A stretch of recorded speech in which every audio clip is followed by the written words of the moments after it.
चीन में HMPV का प्रकोप, विस्तृत जानकारी। चीन में हाल ही में मानव मेटान्यूमोवायरस HMPV के मामलों में वृद्धि देखी गई है। यह एक सांस संबंधी वायरस है जो सर्दी या फ्लू के समान लक्षण पैदा करता है। यह वायरस मुख्य रूप से बच्चों और बुजुर्गों को प्रभावित करता है।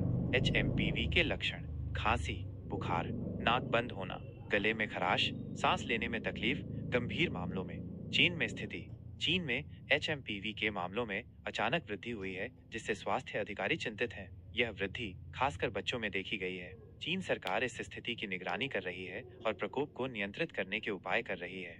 HMPV के बारे में महत्वपूर्ण बातें: HMPV एक नया वायरस नहीं है और ये कई वर्षों से दुनिया भर में मौजूद है। यह वायरस आमतौर पर सर्दियों के महीनों में अधिक सक्रिय होता है, क्योंकि सर्द मौसम में सांस संबंधी बीमारियां फैलने का खतरा बढ़ जाता है। हालांकि HMPV गंभीर बीमारी का कारण बन सकता है, लेकिन यह आमतौर पर हल्के लक्षणों के साथ होता है और अधिकांश लोग कुछ दिनों में ठीक हो जाते हैं।